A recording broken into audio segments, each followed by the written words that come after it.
పితా పుత్ర పవిత్రాత్మ కూడా ఆమేన్.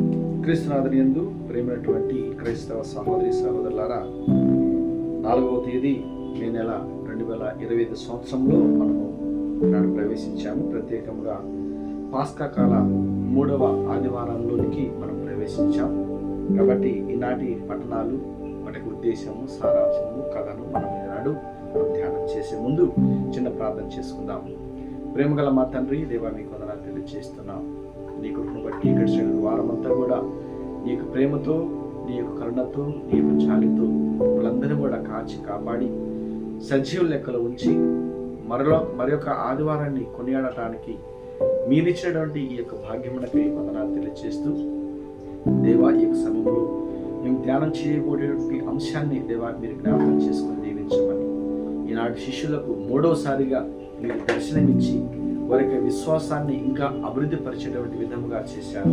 కాబట్టి ఈనాడు మేము ఈ యొక్క వాక్య భాగాన్ని ధ్యానం చేస్తుండగా మీరు మాతో ఉండమని, మంచి మాటలు అనుగ్రహింపచేయమని, దీని ద్వారా అనేక మంది మీ యొక్క విశ్వాస మాటలు ప్రయాణించేటువంటి భాగ్యాన్ని దయచేయమని ఈ మా మనలన్నింటినీ నీ ప్రియ కుమారుడు మా రక్షకుడైన ప్రభు యేసు నామములో అడిగి వేడుకుంటున్నాం తండ్రి, ఆమేన్.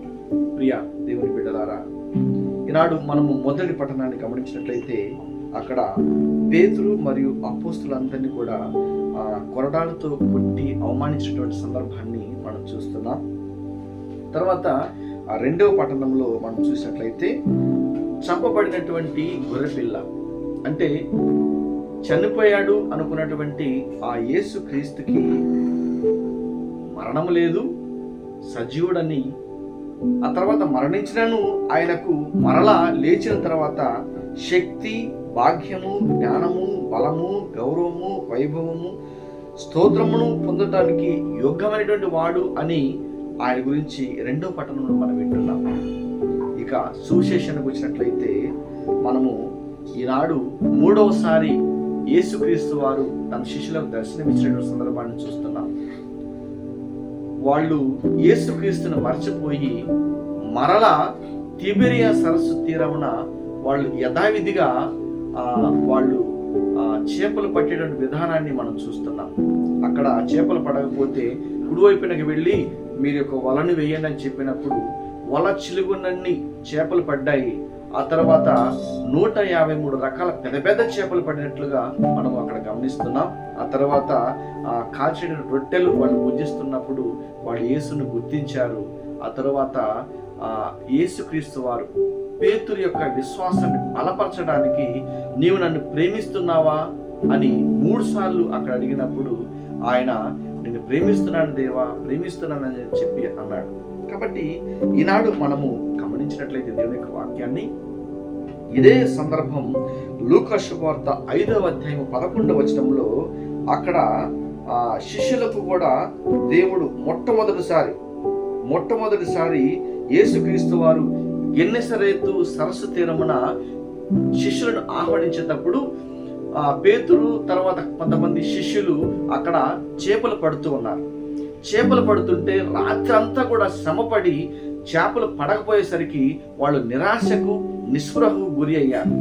ఆ సందర్భంలో యేసు అక్కడ వచ్చి ఇదిగో మీ కుడి వైపునకు వలలు విసరండి అని చెప్పినప్పుడు వాళ్ళు, అయ్యా మేము రాత్రి అంతా కూడా చేపలు పట్టాం, వలలు వేశాం, కానీ మాకు ప్రయోజనం లేదు, మేము చాలా ప్రయత్నం చేసాం, మా వల్ల కాలేదు, అయితే నీ మాట చొప్పున మేము వలలు వేస్తామని చెప్పి వలలు వేశారు. వలలు వేసినప్పుడు ఏం జరిగినాయి? వల చినుగునండి చేపలు అక్కడ పడ్డాయి. కాబట్టి ఒడ్డునున్న వారిని కూడా పిలిచి వారి సహాయాన్ని తీసుకొని ఆ యొక్క చేపలను ఒడ్డుకు చేరవేసినట్లుగా మనం చూస్తున్నాం. కాబట్టి పేతురు, ఇక నువ్వు చేపలను కాదు పట్టేది, మనుషులను పట్టు వాడవై ఉంటావని అక్కడ యేసుక్రీస్తు వారు ఆయనను పిలుచుకున్నారు. ఆ సందర్భాన్ని మనము జ్ఞాపకం చేసుకోలే సందర్భంలో. అయితే పేతురు గారు ఆ సందర్భాన్ని ఈ రోజున మర్చిపోయాడు. నువ్వు మనుషులు పట్టువాడవై ఉంటావని చెప్పి అతన్ని పిలుచుకున్నాడు. అతను మొట్టమొదటి ప్రసంగం చేసినప్పుడు రమారామి 3000 మంది బాప్తీసం జ్ఞానస్థానం తీసుకున్నట్లుగా మనం చూసాం. పేతురు గారు నడిచి వెళుతుంటే ఆయన యొక్క సత్ప్రవర్తనను చూసి, ఆయన మంచి ప్రవర్తనను చూసి, ఆయన యొక్క బోధను చూసి, ఆయన యొక్క అద్భుత ఆశ్చర్య కార్యాలను చూసి అనేక మంది ఆయన యొక్క నీడన ఆ రోగులను పెడితే వాళ్ళు స్వస్థత పడ్డారు. కాబట్టి ఆయన కోసం, ఆ స్వస్థత కోసం తహతహలాడినట్టుగా కూడా మనం చూసాం. ఇన్ని అద్భుతాలు, ఇన్ని ప్రసంగాలు, ఇన్ని మేలు చేసినటువంటి పేతురు మరలా మర్చిపోయి మరలా ఈ రోజున తిబేరియా సరస్సు తీరాన మరలా తన పాత పనికి వెళ్ళి చేపలు పట్టడం మొదలుపెట్టాడు. చూడండి ఎంతటి దారుణం. యేసుక్రీస్తుతో నివసించి, యేసుక్రీస్తుతో అనుసరించి, యేసుక్రీస్తుతో పాటు ఆయన భుజించి, ఆయన మాటలు విని గొప్ప గొప్ప కార్యాలు చేసి కూడా మరలా తను పనిని మర్చిపోయి మరలా యథావిధి స్థానానికి వస్తూ ఉన్నాడు. చూడండి, మనము కూడా చాలాసార్లు ఇలాంటి స్థితిలో మనం ఉంటాము. మనకి విశ్వాస జీవితంలో మొట్టమొదటిసారిగా చాలా మంది బాగుంటారు. ఏదైనా శ్రమలు వచ్చినప్పుడు, కష్టాలు వచ్చినప్పుడు, ఇబ్బందులు వచ్చినప్పుడు మరలా అవన్నీ కూడా మర్చిపోయి మరలా మన పాత జీవితానికి మనము అలవాటు పడుతూ ఉంటాం. కాబట్టి ఈ రోజున దేవుడు అందుకే మర్చిపోకుండా పేతురు, నీవు నన్ను ప్రేమిస్తున్నావా? అయ్యా, నిన్ను ప్రేమిస్తున్నా, అయితే నా గొర్రెలను మేపుమన్నాడు. మరలా రెండవసారి అడిగాడు, పేతురు, నీవు నన్ను ప్రేమిస్తున్నావా? అయ్యా, నీకు తెలుసు కదయ్యా నేను ప్రేమిస్తున్న సంగతి, అయితే నా గొర్రెలను మేపు. మరలా మూడోసారి అడిగాడు, పేతురు, నీవు నన్ను ప్రేమిస్తున్నావా? ఎందుకయ్యా ఇన్నిసార్లు అడుగుతావు? మూడోసారి అడిగినప్పుడు అతని యొక్క మనసులో నొచ్చుకున్నాడు, బాధపడ్డాడు, ఇబ్బంది పడ్డాడు. ఎందుకు నన్ను ఇలా ప్రతిసారి గుచ్చి అడుగుతున్నాడు దేవుడు? ఎందుకు నన్ను ఇలా ఇబ్బంది పెడుతున్నాడు? నేను అతన్ని ప్రేమించలేకపోతున్నానా అనేటువంటి ఆలోచన ఆయనలో కలిగింది. అప్పుడు ఆయన, నీకు తెలుసు కదయ్యా నా గురించి అని చెప్పేశారు, అయితే నా గొర్రెలను మేపు. కాబట్టి ఎందుకు 3 సార్లు ఇక్కడ అన్నాడంటే, ఆయన మరలా ఇంకొకసారి తన యొక్క వెనుక జీవితానికి పోకుండా ముందుకే కొనసాగాలని, ముందుకే నా వైపు చూడాలని, నా గొర్రెలను ఆయన మేపాలని ఆయన అక్కడ ఆ విధంగా చేశాడు. కాబట్టి అప్పటి నుంచి దేవుని యొక్క సువార్తను ఆయన ప్రకటించాడు. వెనుదిరిగి చూడకుండా దేవుని యొక్క సువార్తను ప్రకటించాడు. కాబట్టి మనము కూడా ఆ విధంగా దేవుణ్ణి ప్రేమించేవారుగా మనము ఉండాలి. ఒకరోజు ఒక చిన్న సన్నివేశం ఏమిటంటే, అవ్వ సృష్టింపబడిన తర్వాత కొన్ని రోజుల తర్వాత ఆమె ఏం చేసిందంటే, ఆదామును చూసి, ఆదాం, నువ్వు నన్ను ప్రేమిస్తున్నావా అని అడిగదా. అవ్వ, నిన్ను చాలా గాఢంగా ప్రేమిస్తున్నానని చెప్పేసి అన్నాడు. మరలా కొద్దిసేపు తర్వాత, ఆదాము, నువ్వు నన్ను నిజంగా ప్రేమిస్తున్నావా అని అడిగిందట. ప్రేమిస్తున్నాను అవ్వ, నిన్ను చాలా గాఢంగా, నా మనస్ఫూర్తిగా నిన్ను ప్రేమిస్తున్నాను అని చెప్పాడట. మరలా ఆమెకు అనుమానం, నువ్వు నిజంగా నన్ను ప్రేమిస్తున్నావా? ఎందుకంటే అక్కడ ఆమె, ఇది కల్పితం మాత్రమే, కథ మాత్రమే,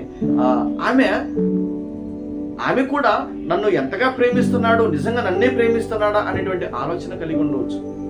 కాబట్టి ఆమె మరలా 3వసారి అడిగిందట, ఆదాం, నువ్వు నన్ను నిజంగా ప్రేమిస్తున్నావని. ఆయనకి బాధేసింది, కోపం వేసింది. ఇంకా ఎవరున్నారా ఇక్కడ నేను ప్రేమిస్తానికి? ఎవరు లేరుగా. ఇక్కడ సృష్టింపబడింది నువ్వు నేనే ఉన్నావు. కానీ ఇంకా నేను ఎవరిని ప్రేమిస్తానికి ఎవరు ఉన్నారు ఇక్కడ? ఇంకొకరు ఉన్నట్టయితే ప్రేమించేవాడిని, ఇక్కడ ఎవరు లేరు కదా అని చెప్పేసి అన్నారట. ప్రేమైనటువంటి దేవుని బిడ్డలారా, మన యొక్క ప్రేమ, దేవుని ప్రేమ ఎలా ఉంటుందంటే, మనుషుల ప్రేమ ఎలా ఉంటుందంటే, మానవుడు దేవుణ్ణి కొంతవరకు మాత్రమే ప్రేమించగలడు. కానీ దేవుడు మాత్రము హృదయపూర్వకంగా మనిషిని ప్రేమిస్తాడు. ఇది మనం గమనించవలసిన విషయం. మనిషి కొంతవరకు మాత్రమే దేవుణ్ణి ప్రేమిస్తాడు, కానీ దేవుడు మాత్రము మనిషిని హృదయపూర్వకంగా ప్రేమిస్తాడు. ఎందుకంటే తనకున్న ప్రేమ అంతా కూడా అతని మీదే. ఎందుకు? యోహాను సువార్త 3:16 మనం ఏమన్నాం? దేవుడు లోకమును ఎంతో ప్రేమించి తన ఏకైక కుమారుణ్ణి ఈ లోకానికి ప్రసాదించాడు. ఎందుకు ప్రసాదించాడు? ఆయనని ఎవరైతే విశ్వసిస్తారో వాళ్ళు నాశనం చెందకుండా నిత్య జీవం పొందటానికి ఆయన ఆ విధంగా చేశాడు. యేసుక్రీస్తు అయిన తన కుమారుడైన మరణానికి పాత్రుడి చేశాడు, కానీ నిన్ను మాత్రము మరణానికి పాత్రుడిని చేయలా. నిన్ను నిత్య జీవం పొందాలని, నిన్ను నిత్య జీవానికి తీసుకువెళ్ళాలని ఆయన యొక్క తాపత్రయం. అలా దేవుడు మనిషిని ప్రేమిస్తున్నాడు. కాబట్టి మనిషి ఎంతవరకు దేవుణ్ణి ప్రేమిస్తున్నాడు, మనిషి ఎంతవరకు దేవుణ్ణి ప్రేమిస్తున్నాడో మనము గమనించాలి. ఇక్కడ మనము దేవుని యొక్క వాక్యాన్ని కొంచెం కొద్దిగా లోపలికి వెళ్ళి మనం గమనించినట్లయితే ఇక్కడ ఇర్మియా గ్రంథము 31వ అధ్యాయము 3వ వచనంలో అంటున్నాడు, నేను దూరము నుండి వారికి దర్శనమిచ్చితిని, ఇశ్రాయేలీయులారా శాశ్వతమైన ప్రేమతో నేను మిమ్ము ప్రేమించితిని, ఇప్పుడు మిమ్ము నిత్య ప్రేమతో ప్రేమింతును అని అంటున్నాడు దేవుడట. ఒక మనిషిని ఎట్లా శాశ్వతమైనటువంటి ప్రేమతో ఆయన ప్రేమిస్తున్నాడు. ఆ ప్రేమకు అంతమైనటువంటిది లేదు, ఆ ప్రేమ చిరకాలం ఉంటుంది. కాబట్టి శాశ్వతమైనటువంటి ప్రేమతో దేవుడు మనల్ని ప్రేమిస్తున్నాడు. నువ్వు ఎంతవరకు దేవుడిని ప్రేమిస్తున్నావు? ఈ లోకంలో శాశ్వతమైనటువంటి ఏమున్నాయి ఈ లోకంలో శాశ్వతమైనవి? ఏమి కూడా లేవు. ఏది చూసుకున్నా కూడా అవన్నీ కూడా అశాశ్వతములే. ఏది చూసుకున్నా సరే నువ్వు గమనించు, అది అశాశ్వతములే, కొంతవరకు మాత్రమే ఉంటాయి. ఈ రోజు కొన్నటువంటిది రేపటికి పాత పడిపోతుంది, రేపటికి ఇంకా ఎంత విలువైనది కొన్నా కొన్ని రోజులకైనా పాత పడిపోతుంది, తర్వాత నశించిపోతుంది, శిథిలమైపోతుంది. కానీ దేవుడు శాశ్వతమైనటువంటి ప్రేమతో ప్రేమిస్తున్నాడట. అక్కడ కీర్తన గ్రంథం 49వ అధ్యాయము 9వ వచనంలో అంటున్నాడు, అతడు శాశ్వతముగా జీవించుటకును సమాధి గోతిని తప్పించుకున్నటకు ఎంత సొమ్ము చెల్లించినా చాలదు అంటున్నాడు. మనిషి శాశ్వతంగా జీవించాలని ఆయన ఎంత ఖర్చు పెట్టినా సమాధి గోతిని తప్పించుకోలేకుండా ఆయన ఉండలేదు. ఎప్పటికన్నా సరే మనిషి చనిపోవాల్సిందే, ఈ జీవితాన్ని వదిలిపెట్టి వెళ్ళిపోవాల్సిందే. మనిషి కావచ్చు, ఇంకొక వస్తువు ఏదన్నా సరే, ఈ లోకంలో శాశ్వతంగా ఉన్నది ఏదన్నా ఉన్నది అంటే లేదు, దేవుని ప్రేమ తప్ప. అందుకే అక్కడ అన్నాడు, అతడు శాశ్వతముగా జీవించుటకును సమాధి గోతిని తప్పించుకున్నటకు ఎంత సొమ్ము చెల్లించినా చాలదు, ఎంత సొమ్ము చెల్లించినా. కాబట్టి మానవుడు శాశ్వతంగా ఈ లోకంలో ఉండలేడు, కానీ దేవుడు మాత్రము శాశ్వతంగా ఉంటాడు.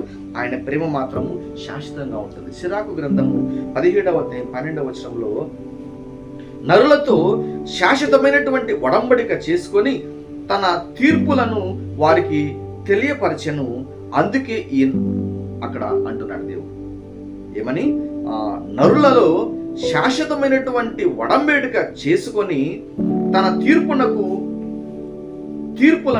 వారికి తెలియచేశాడు. దేవుడు ఏం చేస్తున్నాడు చూడండి, ఇక్కడ నరులతో శాశ్వతమైనటువంటి ఒడంబడిక చేసుకున్నాడు. దావీదుతో చాలా మంది మనకి గొప్ప గొప్ప వారు ఉన్నారు, పునీతులు. ఉదాహరణకు అబ్రహాము తీసుకుంటే అతనితోటి శాశ్వతమైనటువంటి ఒడంబడిక చేసుకున్నాడు, తన కుటుంబంతో ఒడంబడిక చేసుకున్నాడు, తనకు శాశ్వతమైనటువంటి గడ్డను ఇస్తానని చెప్పాడు, ఆ భూమిని తన వారసత్వంగా ఇచ్చాడు. ఇలాంటి వారసత్వాలు శాశ్వతమైనటువంటి బైబిల్ గ్రంథంలో చాలా ఉన్నాయి. కాబట్టి దేవుడు ఏం చేస్తున్నాడంటే నరులతో శాశ్వతమైనటువంటి ఒడంబడిక చేసుకొని తన తీర్పులను వారికి తెలియచేశాడు. ఇదిగో మీరు ఇది చేయండి, దీని ద్వారా ఈ తీర్పు తీర్చండి అని దేవుడు కూడా సర్వాధికారాలు మానవునికి ఇచ్చాడు. దేవుడు మానవుని తనకంటే కొంచెం తక్కువగా చేశాడు, అంతే. అన్ని సర్వాధికారాలు భగవంతుడు మనుషునికి ఇచ్చాడు. కాబట్టి శాశ్వతమైనటువంటి ఒడంబడిక, శాశ్వతమైన ప్రేమ ఆయనకి ఇచ్చాడు. కాబట్టి శాశ్వతంగా జీవించాలని దేవుడు ఈరోజు చెబుతున్నాడు. కాబట్టి అందుకే ఈనాడు పేతురుని మరలా తన వెనుక్కి పిలిచాడు. తన వెనుక్కి పిలిచి, ఇదిగో నా గొర్రెలను మేపు పేతురు, మర్చిపోవద్దిక, మరలా చేపలు పట్టడానికి వెళ్ళొద్దు, నిన్ను చేపలు పడటానికి అది పిలిచింది, మనుషులను పట్టడానికి పిలిచాను, కాబట్టి నువ్వు మనుషులు పట్టు అని చెప్పి ఆయన మరలా ఆ పేతుర్ని పిలుచుకొని ఇదే సందేశాన్ని ఆయన రిపీట్ చేస్తూ ఉన్నాడు. కాబట్టి ప్రియమైనటువంటి దేవుని బిడ్డలారా, యెహెజ్కేలు గ్రంథం 34వ అధ్యాయం 6వ వచనంలో ఆనాడు కూడా భగవంతుడు చాలా బాధపడ్డాడు. ఏమిటంటే, నా గొర్రెలు ఎత్తైన కొండల మీద తిప్పల మీద తిరుగాడెను, భూమి అందంతటా చెల్లాచెదరయ్యేను, వారిని పట్టించుకుని వాడు గాని వెదకువారు గాని లేరు అని ప్రభువు ఆనాడు బాధపడ్డాడు. ఈనాడు పేతురుతో కూడా బాధపడుతూనే ఉన్నాడు. నేను నా గొర్రెలను ఎత్తైన కొండల మీద తిప్పల మీద తిరుగాడుతూ ఉన్నాయి, భూమి అన్నంతటా అవేమి చూసి ఏమయ్యాయి? చెల్లాచెదరైపోయాయి. వాటిని పట్టించుకునేవాడు కానీ వెదకి ఒక చోట చేర్చేవారు కానీ లేరు.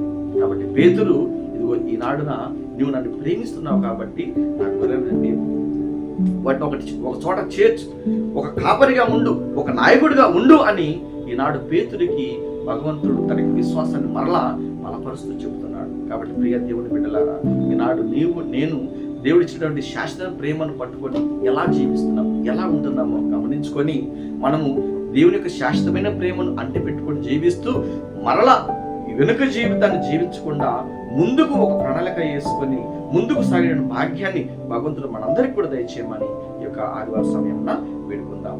పిత, పుత్ర, పవిత్రాత్మ నామమున ఆమేన్.